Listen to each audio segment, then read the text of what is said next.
Hello friends, Vande Mataram. Welcome back to my channel English is English. मैं आपके सामने एक सेंटेंस रखता हूँ, उस पर आप थोड़ा अनुमान लगाइए और विचार करके इसमें रिक्त स्थान की पूर्ति में क्या आएगा। देखिए, the mirror is Khalistan the sink. इस सेंटेंस में अबव भरेंगे या ओवर भरेंगे, आप गेस कीजिए। देखिए, इसी प्रकार से जो कंफ्यूजिंग वर्ड है वो हमेशा ही मैं लेकर आता हूँ प्रेपोजिशन की सीरीज में। आज हम अबव वर्सेस ओवर का प्रयोग सीखेंगे। और चैनल पर यदि नए हैं तो चैनल को सब्सक्राइब करें, दोस्तों को वीडियो शेयर करें और एक लाइक जरूर करें तथा मुझे कमेंट्स लिखें। Let's begin learning.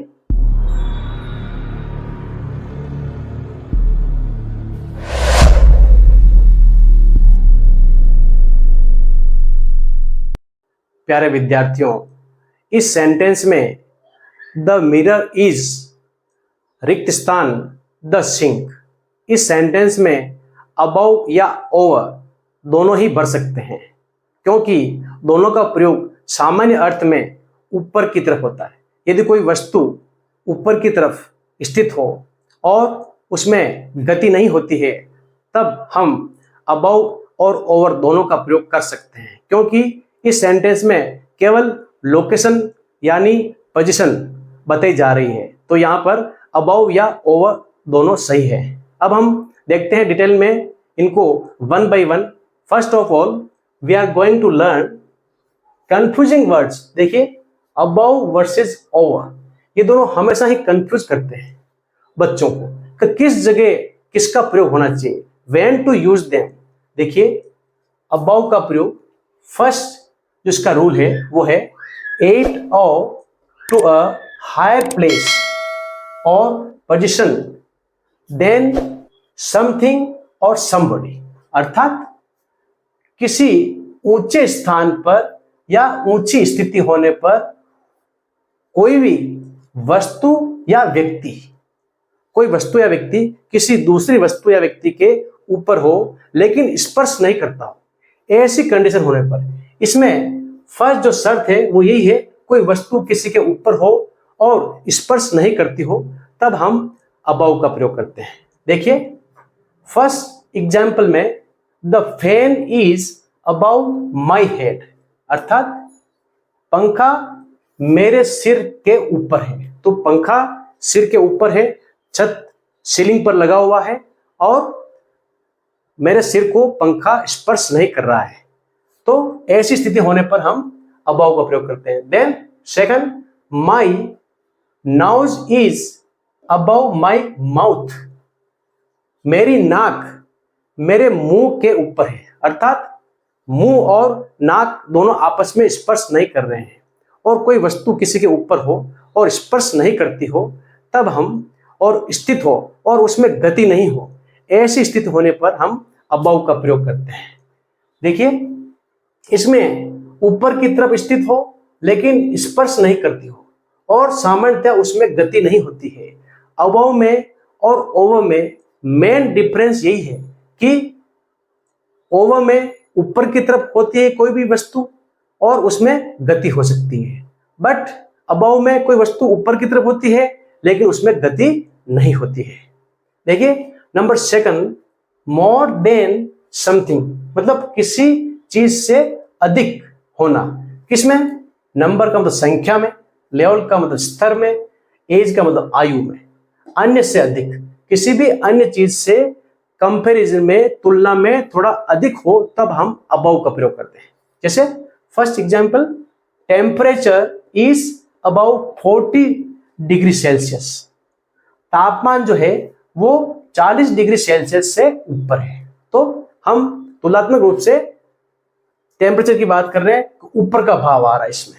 Then we can not accept children above the age of 12, अर्थात हम एक्सेप्ट मतलब स्वीकार करना, हम ऐसे बच्चों को स्वीकार नहीं कर सकते हैं जिनकी उम्र 12 वर्ष से अधिक हो।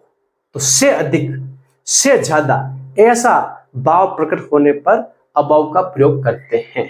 Then this book is about me, इसका मतलब यह पुस्तक मेरे से ऊपर, इसका मतलब मेरी समझ से बाहर है, मेरे लेवल से ऊपर है, मेरी अंडरस्टैंडिंग से बाहर है, इसलिए लेवल की बात हो रही है यहाँ पर। द बुक इज अबाउट मी।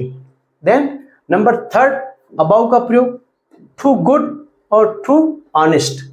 कोई व्यक्ति या कोई वस्तु बहुत ज्यादा अच्छी हो और ईमानदार हो, इस प्रकार का भाव उत्पन्न होने पर हम अबाउ का प्रयोग करते हैं। जैसे शी इज अबाउ सस्पिशन, अर्थात वह सभी शंकाओं से ऊपर है, अर्थात वह 100% विश्वसनीय है, ट्रस्टेड है, अर्थात इसमें किसी प्रकार की शंका नहीं हो और किसी प्रकार का भ्रम नहीं हो, तब हम अबाउ का प्रयोग करते हैं। देन लाउडर और क्लियरर देन अनदर साउंड, किसी अन्य ध्वनि से ज्यादा आवाज हो और ज्यादा स्पष्ट हो, ऐसी स्थिति होने पर साउंड की, तब हम अबाउ का प्रयोग करते हैं। जैसे आई कुडंट हियर हिम, मैं उसे नहीं सुन सका, about the noise of the traffic, अर्थात ट्रैफिक की आवाज के कारण मैं उसे नहीं सुन सका। तो ट्रैफिक की आवाज इतनी अधिक थी, इतनी ज्यादा थी, इतनी स्पष्ट थी कि उसकी आवाज मुझे नहीं आई। तो किसी आवाज से दूसरी आवाज कोई अधिक होती है, तब हम ऐसा भाव होने पर अबाउ का प्रयोग करते हैं। देन नीचे मैंने एक खास बात लिखी है, अबाउ के प्रयोग में नो मूवमेंट होता है। अबाउ में कभी भी मूवमेंट अर्थात गति नहीं होती है किसी भी वस्तु या व्यक्ति में। इसमें ऊपर की तरफ स्थित होता है, एक निश्चित स्थान पर होता है, पॉइंट पर होता है, लेकिन उसमें गति नहीं होती है। देखते हैं नेक्स्ट पॉइंट। यदि आप किसी भी परीक्षा की तैयारी कर रहे हैं, भले ही वो नौकरी के लिए हो, कंपटीशन हो, या कोई सामान्य एकेडमिक कॉलेज लेवल की, ट्रेनिंग लेवल की कोई भी तैयारी कर रहे हैं, तो आप निश्चित रूप से मेरी एक क्लास देख करके अंग्रेजी में पारंगत होंगे। हम बहुत ही माइक्रो स्टडी कर रहे हैं, वर्ड टू वर्ड हर चीज का पूरा प्रोसेस सीख रहे हैं, इसलिए आप निश्चिंत रहें और वीडियो को पूरा देखें। देखिए अब शुरू करते हैं सेकंड में ओवर का प्रयोग। ओवर का प्रयोग को लेकर के भी विद्यार्थियों में कंफ्यूजन है, अबाउ एंड ओवर। तो देखिए पहला प्रयोग के ऊपर बिना स्पर्श के कोई वस्तु या व्यक्ति किसी के ऊपर हो या और स्पर्श नहीं करता हो, ऐसी कंडीशन, ऐसी सिचुएशन होने पर हम ओवर का प्रयोग करते हैं। जैसे there is a bridge over the river, नदी के ऊपर एक पुल है, तो नीचे नदी बह रही है और उसके ऊपर पुल बना हुआ है, तो कोई वस्तु किसी के ऊपर है और स्पर्श नहीं करता है, तब हम ओवर का प्रयोग करते हैं। इस सिचुएशन में हम अबाउ का प्रयोग भी कर सकते हैं, क्योंकि अबाउ के प्रयोग में भी कोई वस्तु किसी के ऊपर होती है लेकिन स्पर्श नहीं करती है, दोनों ही सही होते हैं। और सेकंड सेंटेंस में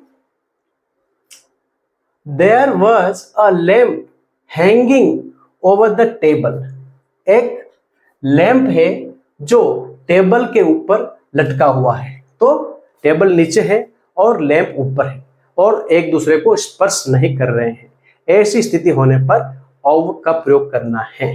देन नंबर सेकंड में कवरिंग समथिंग समबॉडी, किसी वस्तु को या व्यक्ति को, किसी प्राणी को ढकने के अर्थ में हम ओवर का प्रयोग करते हैं। जैसे she put a blanket over the sleeping child, एक सोते हुए बच्चे पर उसने ब्लैंकेट से उसको कवर किया, उसको ब्लैंकेट जो है उसके ऊपर पूरी उसको ओढ़ा दी एक प्रकार से।